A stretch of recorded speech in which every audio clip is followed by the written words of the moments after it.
In today's video, I want to talk about some additional NHL trade rumors, mostly focusing on the Nashville Predators, and more specifically defenseman PK Subban and forward Kyle Turris. We'll get into all that coming up next.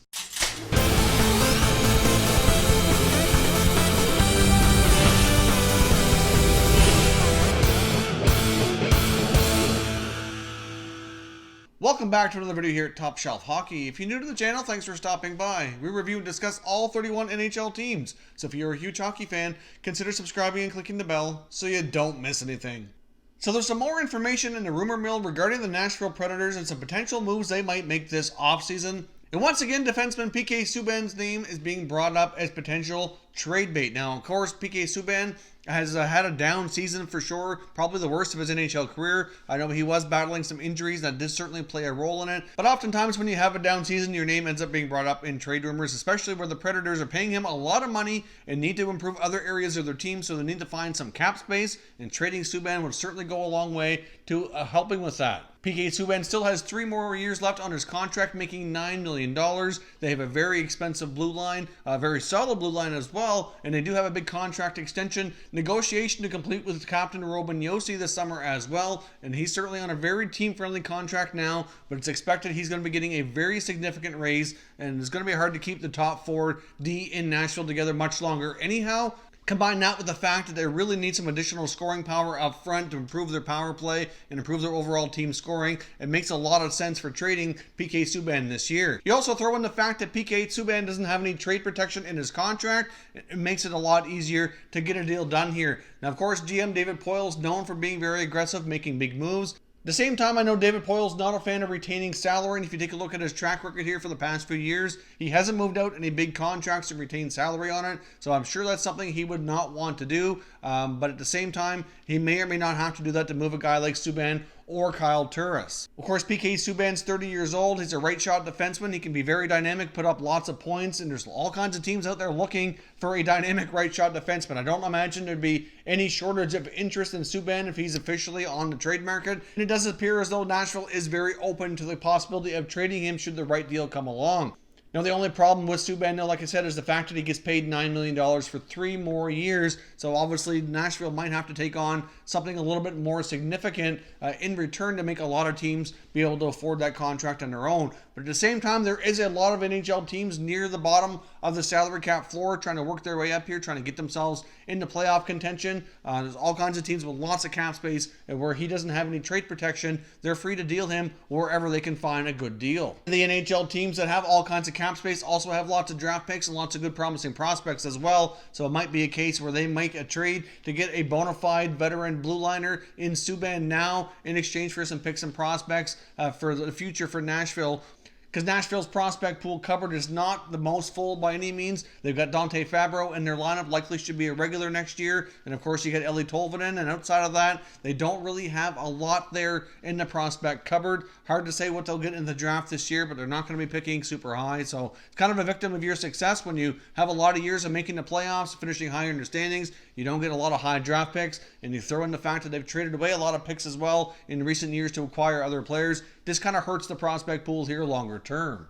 Now, of course, in Kyle Turris' case, he still has 5 more years at $6 million, coming off a very down season, battled injuries as well, but even when he was playing, his performance was not up to par. So trading Kyle Turris right now after that type of year with a new contract kicking in, given his age, might prove difficult as well. The big question here would be, what are the Predators trying to accomplish by trading one of their top defensemen, highest paid player, or one of their top center icemen? And it seems as though they're trying to make some cap space because they're very interested in signing free agent center Matt Duchene. They really do need an extra scoring punch up front, and I do think the possibility of having Ryan Johansson and Matt Duchene as your top 2 centers as opposed to Johansson and Turris certainly makes a lot of sense here. Duchene certainly looked pretty good with Columbus down the stretch and into the playoffs. He had a really solid year with Ottawa before that, and I do think he'd be a great complementary piece to help put the Predators over the top to make them more of a bona fide contender than what they've been getting out of Kyle Turris since that trade happened a few years back now. Of course, the Nashville Predators could look to some other options. They don't have to trade Subban or Turris. They could look to a guy maybe like a Nick Bonino, for example. He has a shorter term, lower valued contract, had a pretty good year last year. I believe he scored 17 goals, so they'd be trading, well, the value on Bonino would be good.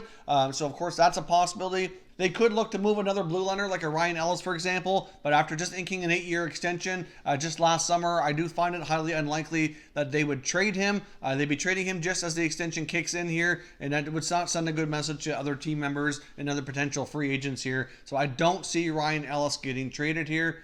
Of course, they could potentially move Captain Roman Josi, but that's highly unlikely as well. I really don't see that happening. Yossi's likely going to sign a big extension and remain with Nashville for a long time. Unless contract negotiations completely break down and they're having a really hard time, I just don't see that as a possibility. The fact that David Poile's been an aggressive GM in the past, he's got an aging goaltender in Pekka Rinne. They're really trying hard to win that Stanley Cup before their window kind of closes here. But we've known for a long time that the Nashville Predators were likely going to have to break up their big forward defenseman at some point because it was going to become too expensive. It's a good time to make that happen where they have the opportunity to sign Matt Duchene as a free agent and really give a boost here to their top scoring forwards. Now, of course, if they went the route of trading Bonino, say maybe a Craig Smith or another player instead to make some space on the salary cap and they retain Kyle Turris, they could possibly end up with a case of Johansson, Turris, and Duchene as their top 3 centers. I know losing Bonino would kind of lose that defensive side of the game. He's a pretty solid number 3 center, but Kyle Turris is not too shabby defensively, pretty decent two-way center himself. So I do think the possibility of having him play that third line spot isn't completely crazy either. So it's certainly a possibility that they could move a different piece.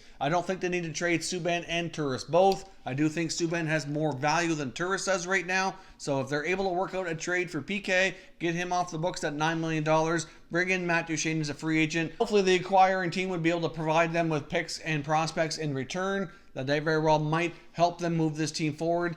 That might make this team take another step closer getting back to having another run here at the Stanley Cup. Right now, the Nashville Predators have 22 NHL contracts in place for next season for the 1920 year. They have $76.8 million committed in salary cap space. Right now, the salary cap sitting at 79.5, but expected to raise to somewhere around 82, 83 million for next year. So that does not give them a whole lot of cap space. That gives them about $7 or $8 million to work with. They do have a couple of players, including Colton Sissons, to re-sign. Rocco Grimaldi is also an RFA. I'm pretty sure they'd like to retain him, at least on a short-term basis. So that's not going to eat up too much money, but they likely will both get a small raise at the very least. I mean, Sissons had a pretty solid year, putting up 15 goals, I believe, and 30 points. So he'll certainly take a small chunk of that remaining cap space. Grimaldi won't be able to command too much, but either way, that's not going to leave them with a whole lot of money. And then if you look at the Josi extension for the year after, they've got a lot of guys signed to long-term deals here. So once that Josi extension kicks in, they're really going to have no choice but to move some money out. And it seems as though, in my opinion, that PK Subban is the most logical choice. That would still leave the new top 4 defensemen in Nashville as being Roman Josi, Ryan Ellis, Matthias Ekholm, and probably Dante Fabro. He seems like a solid enough prospect to likely take a top 4 spot next year. You still have some veterans like Yannick Weber and Matt Irwin in the mix as well. They also have veteran Dan Hamhuis with one more year left on his contract here as well. So between those 3 veterans and the other top 4, that gives them 7D at the NHL level. So they should be pretty solid in that regard if they did decide to move on from PK Subban. So what I'd love to hear from you down in the comments, does it make sense for Nashville to look to trade PK Subban or Kyle Turris to make room to bring in Matt Duchene as a free agent? Do you think overall that makes the Nashville Predators a better, more solid team with a better chance at contending for a Stanley Cup? If so, leave me your mock trades down below in the comment sections and we can continue the conversation. If you're new to the channel, I hope you consider subscribing. We cover all 31 NHL teams, and there's plenty of content here for all hockey fans to enjoy. So if you're new, subscribe for more videos just like this one, and give this video a like if you enjoyed it as well. I'd appreciate it if you did. As always, thank you for watching, and I will catch you next time.